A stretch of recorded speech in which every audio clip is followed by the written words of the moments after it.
28 से 30% के कमीशन की आपने बात स्वीकारी है पुलिस के बयान में। जी जाता था कमीशन? जी। पानी लेगा, पानी ले देखो।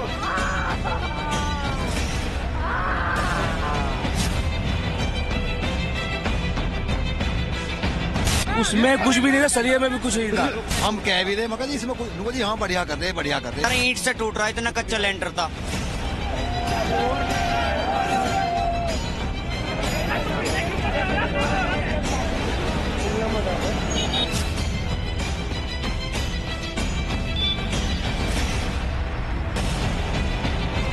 इन्होंने इतना भ्रष्टाचार करा है कि ये छाती आज फट नहीं रही।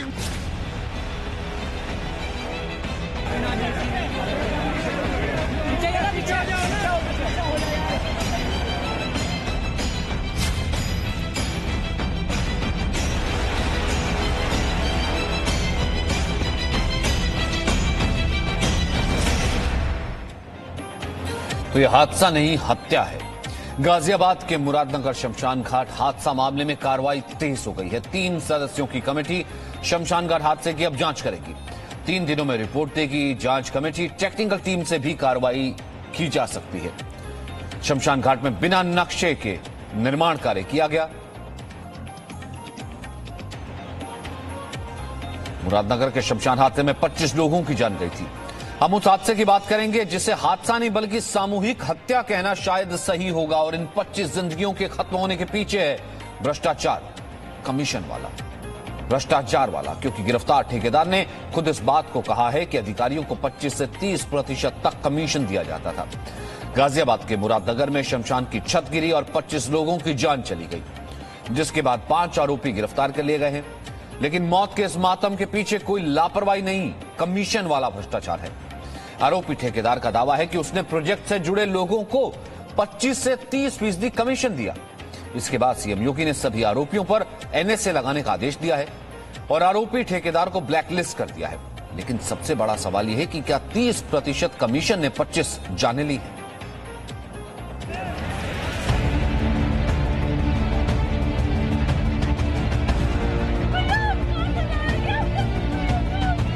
अट्ठाईस से 30% के कमीशन की आपने बात स्वीकारी है पुलिस के बयान में। जी जाता था कमीशन? जी।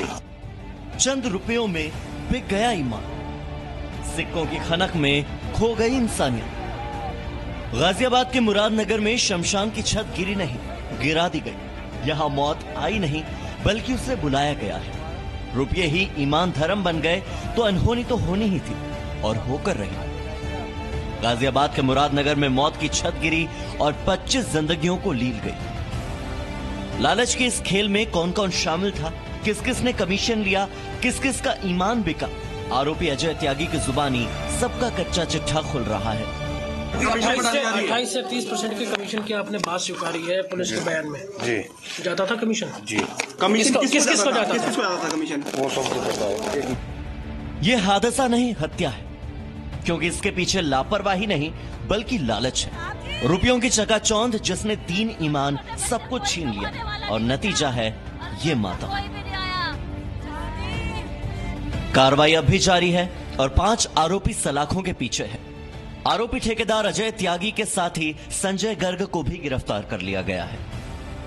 उत्तर प्रदेश के मुख्यमंत्री योगी आदित्यनाथ ने आरोपियों के खिलाफ राष्ट्रीय सुरक्षा कानून यानी एनएसए लगाने का आदेश भी जारी कर दिया है।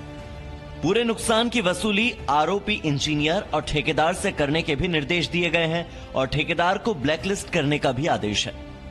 पर ऐसे में सवाल यह है कि भ्रष्टाचार का यह दीमक कब तक देश को खोखला करता रहेगा, कब तक लालच के आगे इंसानियत यूं ही दम तोड़ती रहेगी और कब तक रिश्वत ईमान धर्म बना रहेगा। सोचिएगा जरूर, क्योंकि सवाल सिर्फ मुरादनगर के हादसे का नहीं, हर उस छोटे बड़े भ्रष्टाचार का है जिसे हम अक्सर स्वीकार कर लेते हैं। विशाल पांडे के साथ ब्यूरो रिपोर्ट, जी मीडिया। तो आप कह सकते हैं कि हमारे देश में भ्रष्टाचार का भी अपना एक सिस्टम बन चुका है।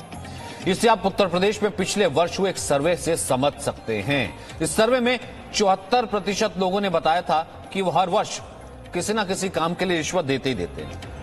23% लोगों ने कहा था कि उन्हें कभी ऐसा काम कराने की जरूरत नहीं पड़ी। और सिर्फ 3% लोगों ने माना कि उन्हें अपना काम कराने के लिए कभी रिश्वत नहीं देनी पड़ी। आप रिश्वतखोरी को भ्रष्टाचार की बीमारी का एक लक्षण भी कह सकते हैं। हमारे देश में पुलिस और स्थानीय प्रशासन को हर वर्ष 6,600 करोड़ रुपए की रिश्वत मिलती है। भारत का एक नागरिक साल भर में औसतन 1,25,000 रुपए ही कमा पाता है और 6,600 करोड़ रुपए कमाने में हमारे देश के एक आम आदमी को 5,28,000 साल लग जाएंगे। अब आप सोचिए कि हमारे देश में भ्रष्टाचार की स्थिति हालत है क्या। राजू राज इस वक्त हमारे साथ मौजूद हैं और साथ ही साथ हमारे साथ अरविंद जैन मौजूद हैं, पूर्व डीजीपी। सबसे पहले राजू राज, आप उस वक्त मौजूद थे जिस वक्त हादसा हुआ था, संख्या बढ़ती चली जा रही थी। आम लोग उस वक्त मौजूद थे, उस वक्त भी रो रो कर ये कह रहे थे कि हम लगातार चिट्ठियां लिखते रहे, कहते रहे कि हां इस कंस्ट्रक्शन में करप्शन है, ये कंस्ट्रक्शन ठीक नहीं है, लेकिन वहां पर किसी ने सुध नहीं ली। अब तो ठेकेदार ने भी कबूल कर दिया। क्या यह माना जाए कि करप्शन गढ़ तक था, एक पूरी चेन थी और आज इसका खुलासा हो जिसके कारण से 25 लोगों की जिंदगी चली गई? निश्चित तौर पर सचिन, हम पहले दिन से जब हम मौका वारदात पर पहुंचे थे और तब से तमाम घटनाक्रम स्थानीय लोगों से बातचीत करके और जब पूरे खबर को देखा तो हमें साफ तौर पे हम पहले दिन से कह रहे थे कि ये 25 लोगों की मौत भ्रष्टाचार की भेंट चढ़ गई है। लगातार आरोप लगा, खुद जो आरोपी अजय त्यागी है अपने एक वालिया बयान में इस बात का जिक्र किया है कि वो 25 से 30% तक कमीशन देता था। ये टेंडर में बता दूं 55 लाख का टेंडर था और 55 लाख के टेंडर में अगर 30% आप कमीशन देते हैं तो 15 से 16 लाख रुपए आप कमीशन दे रहे हैं। तो उम्मीद जताइए कि जब आप किसी काम के लिए 16 लाख का कमीशन देते हैं तो उस काम की गुणवत्ता कौन देखेगा? जिनके हाथों में ये जिम्मेदारी थी गुणवत्ता देखने के, वो कमीशन लेकर पहले ही बैठ चुके थे। तो ऐसे हादसे लगातार होते रहेंगे। एक छोटा सा टेंडर नगर पालिका के तहत ये टेंडर निकाला गया था, शमशान घाट का टेंडर था। एक छोटा सा सेट बनाने में अगर इतना बड़ा घोटाला है तो उम्मीद कीजिए जब बड़े बड़े प्रोजेक्ट बनते हैं तो उसमें कमीशन का क्या खेल होता होगा, कितनी बड़ी बड़ी मछलियां इसमें शामिल होती है। हालांकि यूपी सरकार से एक अच्छी पहल की गई है कि आरोपियों के खिलाफ रासुका लगाया गया है और एक नजीर साबित होगा कि जिस तरीके से आरोपियों के खिलाफ रासुका लगाकर उनके खिलाफ कार्रवाई की जा रही है। लगातार नगर निगम की टीमें और यूपी प्रशासन की टीमें इस पूरे मामले में जांच कर रही है। जांच की रिपोर्ट 3 दिन में सौंपना है और देखना होगा कि इसमें और कितनी बड़ी मछलियां शामिल हो सकती है।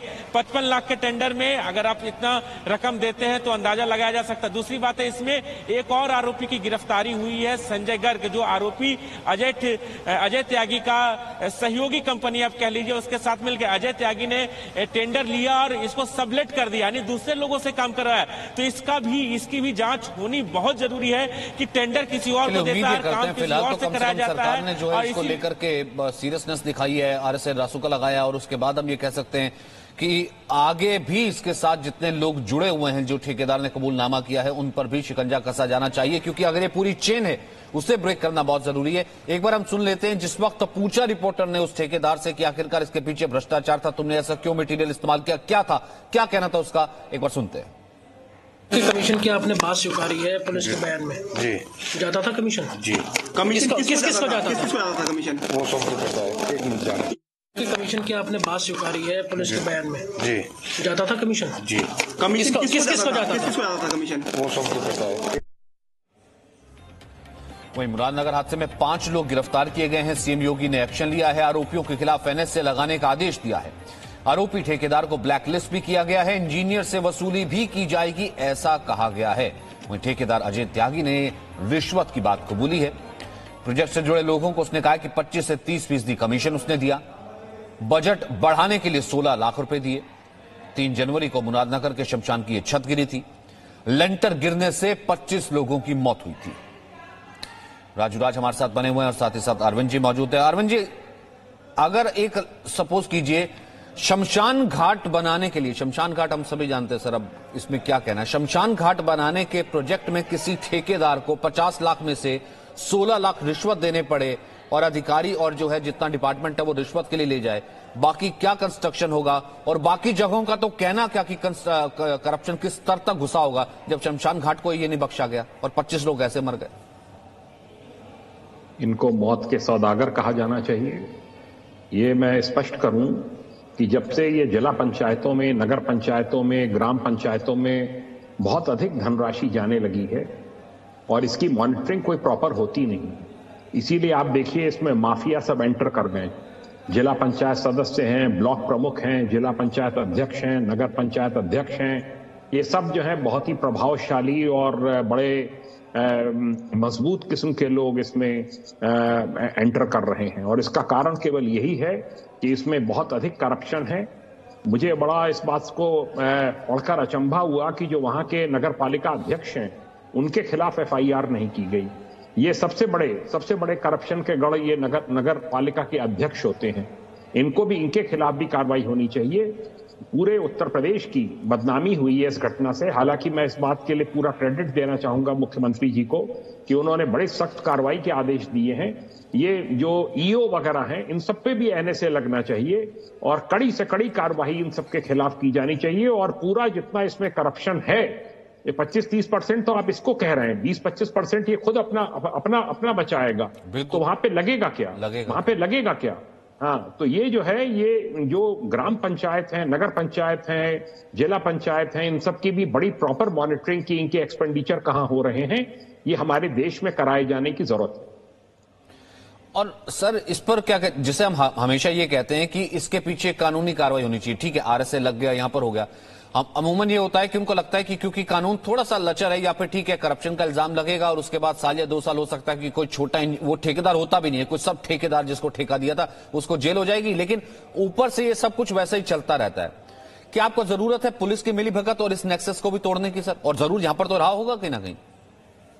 नहीं, मुझे इसमें नहीं लगता कि इसमें पुलिस की कोई मिलीभगत होगी, पर इसमें स्थानीय तहसील के लोग हैं, SDM, ADM, जिनको जिम्मेदारी होती है कि वो अपने अपने क्षेत्र में इसकी मॉनिटरिंग करें, उनको देखना चाहिए। और मुख्यमंत्री जी ने सही कदम उठाया है कि DM और कमिश्नर का भी इसमें जवाब तलब किया है। उनकी भी जवाबदेही बनती है कि उनके द्वारा क्या मॉनिटरिंग की गई, क्योंकि ये सब जब भ्रष्टाचार होते हैं इस प्रकार के तो इनकी बहुत एप्लीकेशंस पड़ती हैं।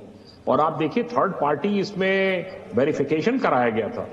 एग्जीक्यूटिव इंजीनियर, PWD, JE वगैरह, उन्होंने वेरीफाई कर दिया कि सब काम बिल्कुल सही हुआ है, तो वहां पर भी कमीशन दिया गया होगा। अब वो चाहे ठेकेदार दें, चाहे नगर पालिका वाले दें, थर्ड पार्टी वेरिफिकेशन में भी बहुत बड़ी धनराशि दी गई होगी, तभी इस काम को पास किया है। ये बहुत ही शर्मनाक कांड है, बिल्कुल मौत के सौदागर हैं। और मैं समझता हूं कि NSA लगाने का आदेश बिल्कुल सही है और इनसे पूरी वसूली होनी चाहिए। और ये सवाल तो राजू राज पहले भी उठा था कि नगर पालिका के अध्यक्ष जो कि अरविंद जी ने बोला कि वो क्यों मतलब अब तक बाहर रह गए। अगर कार्रवाई इतनी सख्त हुई है, इंजीनियर से लेकर के ये से लेकर के ठेकेदार तक सब अगर अंदर है, तो नगर पालिका अध्यक्ष तक अब तक उनकी कोई जवाबदेही, कोई कमेंट क्यों नहीं? बिल्कुल सचिन, मैं बता दूं कि जब ये हादसा हुआ उसके दूसरे दिन मैंने ही नगर पालिका परिषद के अध्यक्ष का इंटरव्यू किया और उस इंटरव्यू में वो भी इसी बात का जिक्र करते रहे। ये सवाल भी मैंने उनसे पूछा कि अगर काम ठेका आपके विभाग से निकला है तो आपकी जिम्मेदारी बनती है, क्योंकि जहां पर वो आधारशिला रखी जाती है वहां पर आपका भी नाम है उस पे आधारशिला में लिखा हुआ।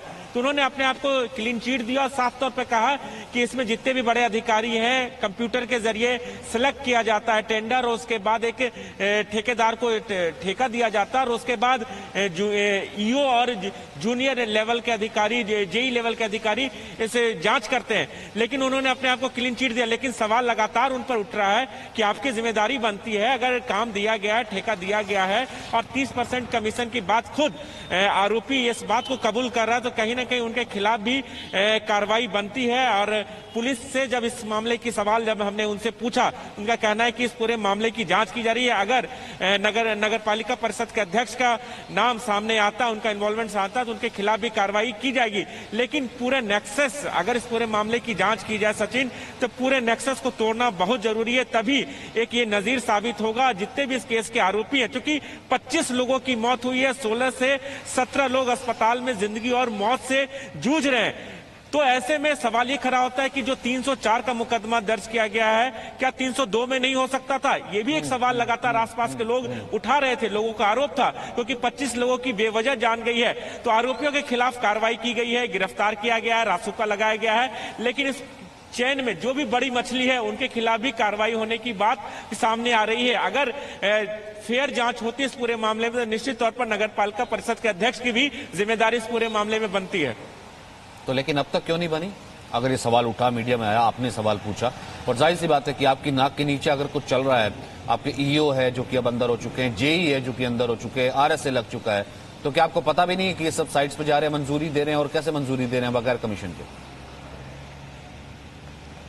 बिल्कुल बिल्कुल, देखिए सचिन, ये सवाल हमने प्रशासन से भी पूछा, पुलिस ने भी से पूछा, खुद नगर पालिका परिषद के अध्यक्ष से बात की है, लेकिन जो कि चूंकि उन पे आरोप लग रहा है, वो अपने आप को क्लीन चिट बेशक देते रहे, लेकिन जिम्मेदारी प्रशासन की भी है, पुलिस के भी है कि 4 लोगों के खिलाफ आपने नामजद रिपोर्ट दर्ज की है। उसके बाद अज्ञात लोगों के खिलाफ भी आपने केस दर्ज किया, जिसमें संजय गर्ग का नाम सामने आया, उसे आप गिरफ्तार किए। तो नगर पालिका परिषद के जो अध्यक्ष हैं उनके खिलाफ क्यों नहीं कार्रवाई? विकास तेवतिया उनका नाम है, उनके खिलाफ क्यों नहीं कार्रवाई हुई है? उनका जांच के दायरे में वो क्यों नहीं है? ये तमाम सवाल लगातार उठ रहे हैं और शायद इसका जवाब निश्चित तौर पर उत्तर प्रदेश की पुलिस, गाजियाबाद की पुलिस को देना होगा और जवाबदेही तय करनी पड़ेगी कि पूरे मामले में जब टेंडर नगर पालिका परिषद से निकला है और वहां पर जो आधारशिला रखी गई थी, जो नींव रखी गई थी, उसमें विकास तेवतिया का नाम बिल्कुल है, तो निश्चित तौर पर जवाबदेही बनती है और इस पर उन पर भी खिलाफ कार्रवाई बन सकती है अगर जांच फेयर तरीके से हो।